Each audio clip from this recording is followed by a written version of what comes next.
Hey guys, welcome back to my channel. This is going to be kind of my mid-month wrap-up. Even though we're a few days before the mid-month, I want to go ahead and get this filmed because these books are adding up and I am quickly forgetting things. I had a really nice variety of books so far this month. I'm really happy with the types of books that I've been picking up lately. So let's just dive into what I read. The first one I want to mention is Beauty and the Baron by Joanna Barker. This is book one in the Forever After retellings. So this is a fairy tale retelling based off of Beauty and the Beast. I gave this one 4 stars and I said on Goodreads that it was clean and sweet. It also has a little mystery in it.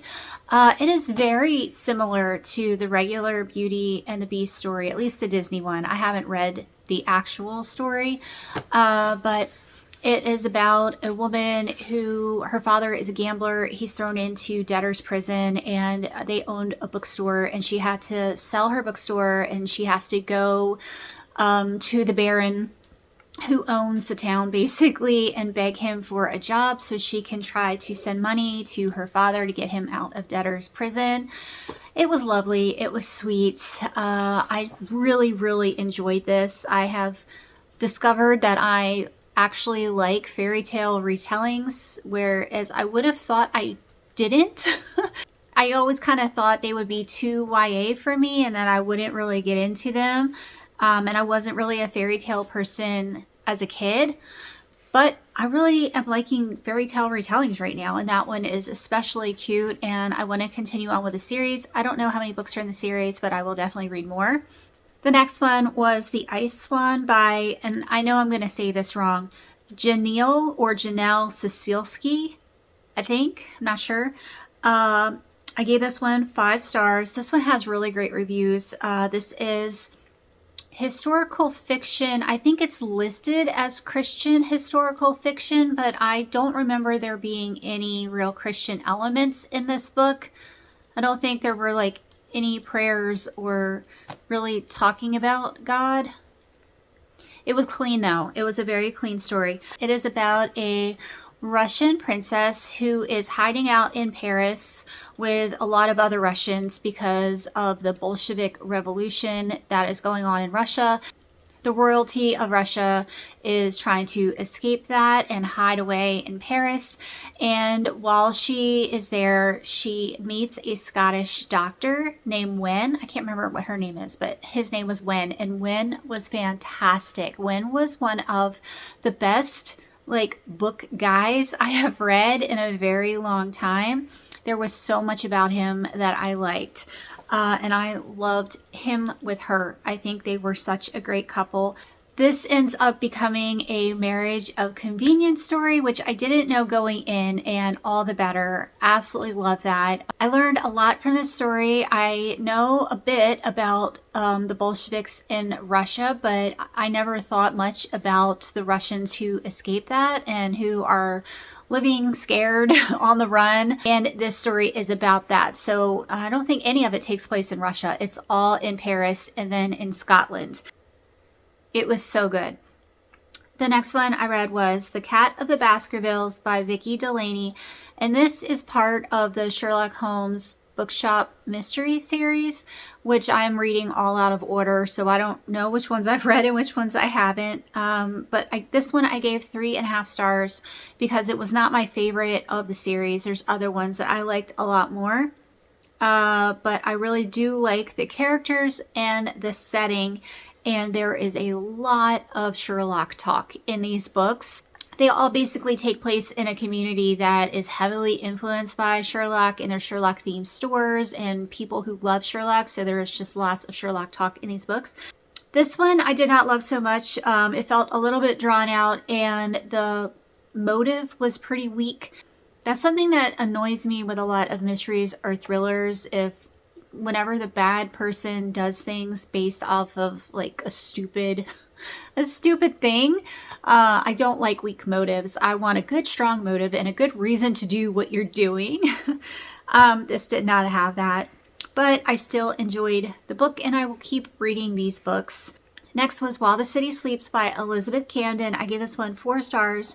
This one takes place in 1913 in New York, and it is about a woman who is a dentist, which is really cool. I loved all of the dentistry stuff.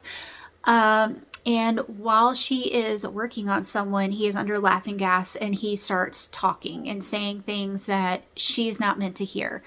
So she basically has to get protection from a cop friend of hers.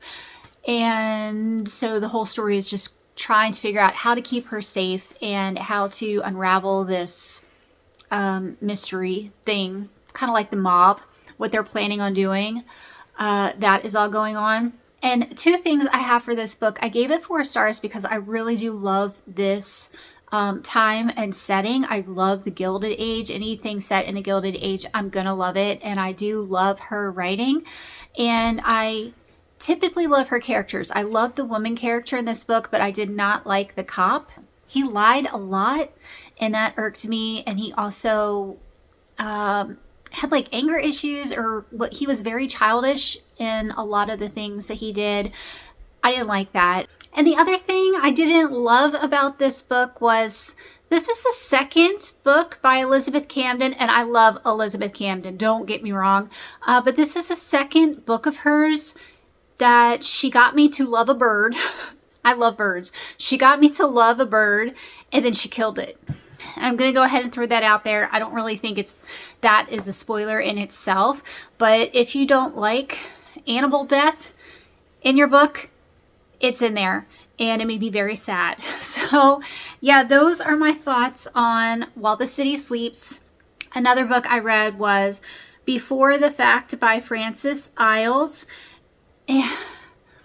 Okay, this one I gave 2 stars to. It is part of the British crime mystery collection. I don't know if that is the actual name, but it's a very old mystery story, I think from the 1920s.